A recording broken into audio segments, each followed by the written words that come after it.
I want to circle back on a subject we talked about last week on the channel, which is, are the Falcons going to make a big splash trade or signing at pass rusher since, Calais Campbell and Bud Dupree, their top 2 sack leaders from last year, are free agents, and Atlanta has not addressed this spot at all through free agency. And there is one name on the market right now that could be up for a trade, and that is Eagles pass rusher Hasson Reddick. Now, on yesterday's video, we got a comment from a viewer, Dash, saying, what's your opinion on the rumors of Atlanta trading for Haason Reddick? And then to tack on to that, Kevin Knight, who does a great job of following the team, he tweeted out, Kirk Cousins signals a win-now mindset for the Falcons. I can't imagine a frugal free agency period is Atlanta's plan.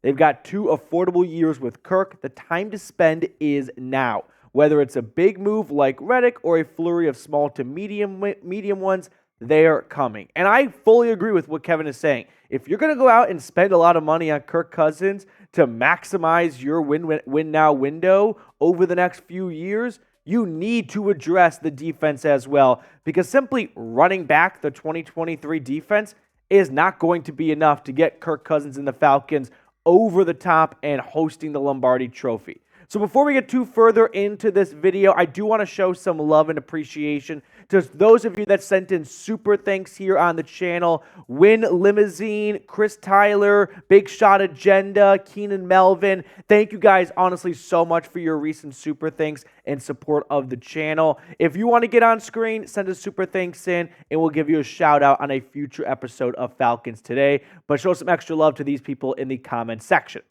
Now, if you're wondering what kind of cap space Atlanta has to spend with, right now, according to Over the Cap, they have $3.4 million.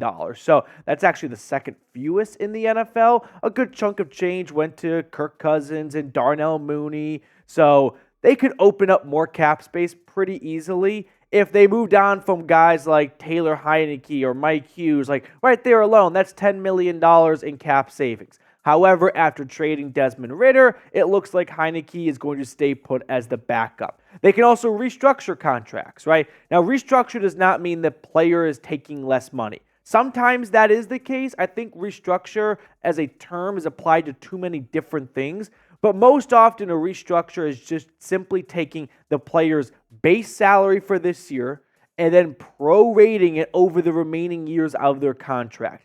Basically what the Saints do, kicking the can down the road. And if you win a Super Bowl because of you doing that, then no one's going to be upset. If you are in a tough spot in a few years and you don't like that player anymore and they're not playing super well, then yeah, you can be in a tough situation. But if they continue to play well, you can always extend their contract and spread the cap hit out over more years. So that is the simplest way of describing what a true restructure means. Taking their base salary, bringing it down towards the minimum, and then spreading their cap hit out over the remaining years of their contract. You lower 1 year's cap hit and raise future year cap hits so you can spend more right now if you feel like now is a good time to go out and spend and try and put together a very competitive roster, which I would say is Atlanta's plan. So to me, this makes a ton of sense. So let's bring Hasson Reddick back into the mix here. The Eagles in free agency signed edge rusher Bryce Huff from the Jets to a 3-year deal, and they also leaked that they are not trading edge rusher Josh Sweat. So we sort of have an odd man out situation here with Reddick being the odd man out. Why? I'm not entirely sure. I mean, he has been one of the best pass rushers the last few years. He is playing on an absolute bargain of a contract. It's a 3-year, $45 million deal. 2024 will be the final year of it, so I'm sure he is looking for an extension, and I don't think the Eagles are willing to give him one, which is why they are open to trading Reddick to get a pick for a player that they think they may lose in free agency next year. But like I said, Reddick over the last 4 seasons has been one of the best pass rushers in football. So if you have any doubts as to whether or not this would be a good trade for Atlanta, just in the lens of, is this guy good at football? Yeah, you don't have to worry about it. Reddick, you can check the box. He is one of the best pass rushers in football, and his resume and his stats, they speak for themselves. Especially when you take into account Atlanta's current front 5. Like, if they don't bring back Calais Campbell or Bud Dupree, it is Lorenzo Carter and Arnold Ebiketie starting at outside linebacker. And I thought Ebiketie kind of picked things up down the stretch last year, but I'm not confident with him and Carter coming off the edge, or Zach Harrison on the defensive line after, an improved freshman year or rookie season towards the end. But still, there is a lot of youth and inexperience on this defensive line outside of David Onyemata and Grady Jarrett. Now, I think you guys may find this next part interesting. I looked back at the leading sack getters and whatnot from 2020 to now, and you can see that Hasson Reddick he actually is ranking 4th in all-time sacks in the NFL since 2020 with 50.5, right behind TJ Watt, Myles Garrett, and Trey Hendrickson. Tackles for loss, ahead of Hendrickson, not far off from some other guys as well. Pressures in the same neighborhood. So I don't think Reddick, the production, gets enough of the credit. He has quietly been one of the best pass rushers over the last 4 years once teams finally figured out how to use him, which the Cardinals did not do to start his career. And ever since then, he has been a great pass rusher for the Panthers and most recently the Eagles. And if you're still not sold, if Hasson Reddick played his entire career with the Atlanta Falcons, he would currently be 5th in all-time sack leaders. He hasn't even turned 30 yet, and he would be top 5 in Atlanta Falcons sack leaders. And he'd only be 10.5 sacks off from number 2, John Abraham, the best player on defense when it comes to pass rushing for Atlanta over the last 25 years. I mean, all these other guys here were obviously well before my time, and they didn't even play in this century. So to me, this is a no-brainer. Hasson Reddick, great football player. Atlanta, awful pass rushers. What more do you need? So if a trade does happen, we'll be going live. We'll be getting a video out to you all, which is why you should be subscribed to the channel. We're trying to get up to 20,400 subscribers. So join the channel today if you have not already. Now, what could the Falcons look like with Hasson Reddick? I mean, if they don't make any other additions in free agency, I think your defense looks like Reddick, Harrison, Onyemata, Grady Jarrett, and then let me sprinkle in Dallas Turner at number 8. You go get Kirk Cousins, you bring in Darnell Mooney, you got Drake London, Bijan, Kyle Pitts, you got all this firepower on offense. Why not double dip in the pass rusher section here and go Reddick and Turner in the draft?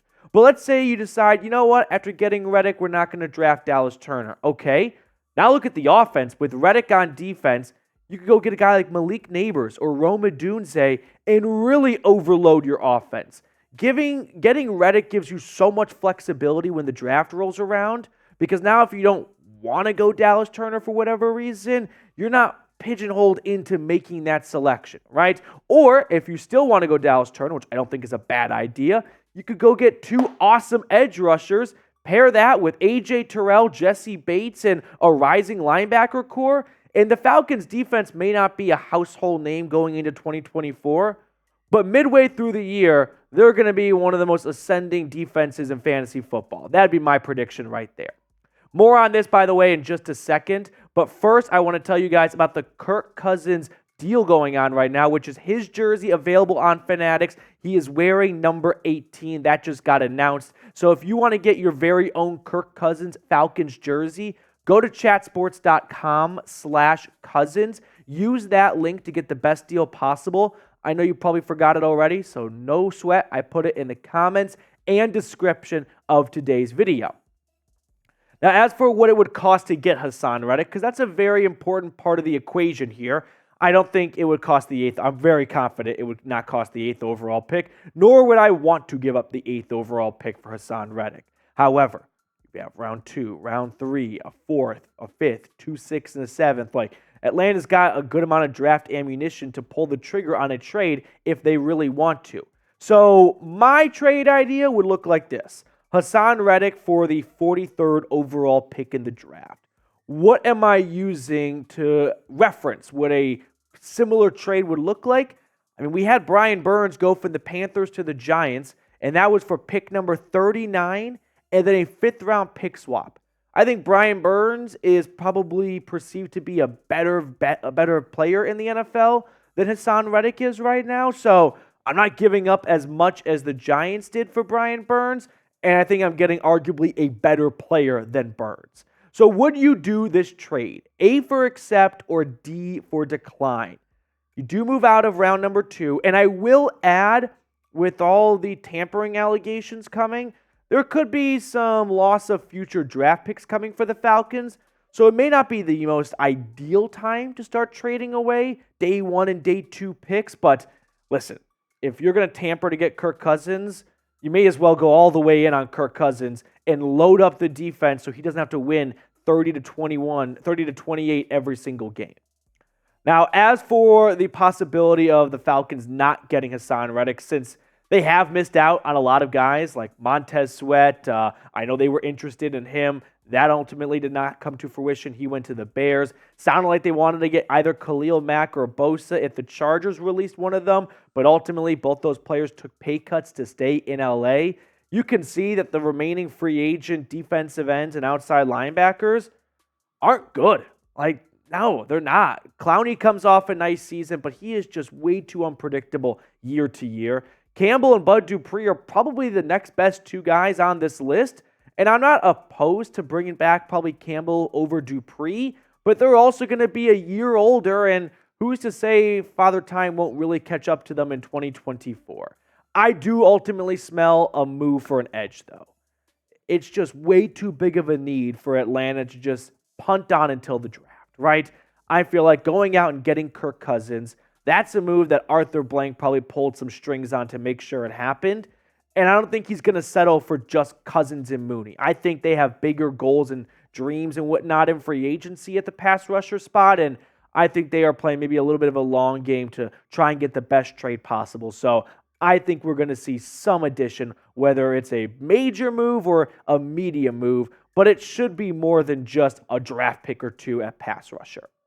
Before we get on out of here, we had a comment on a previous video that made me chuckle. Carson, who's been a longtime viewer of the channel, said, "We need to come up with a punishment or something if you get Dallas Turner wrong." So yes, I am predicting Dallas Turner is a Falcon. I did not do that with Hasson Reddick today, though, so I want some kind of credit in the comments. But I may or may not have gotten that wrong on Belichick or Fields. So I'm going to open it up to you guys. Punishments if Atlanta passes on Dallas Turner. If he goes 7th overall to the Titans, I'm just going to take it to my grave that the Falcons were going to pick him, so that gets me out of it. But if Atlanta's on the clock and they do not take Dallas Turner like I think they will, what's a fair, fun, doable punishment? Give me your worst down below in the comments. All right, that will do it for us on this edition of Falcons Today. Really appreciate everyone for tuning in and taking time out of their day to come hang out with us. If you have not subscribed yet, I invite you to go ahead and do so you can get more Falcons off-season updates.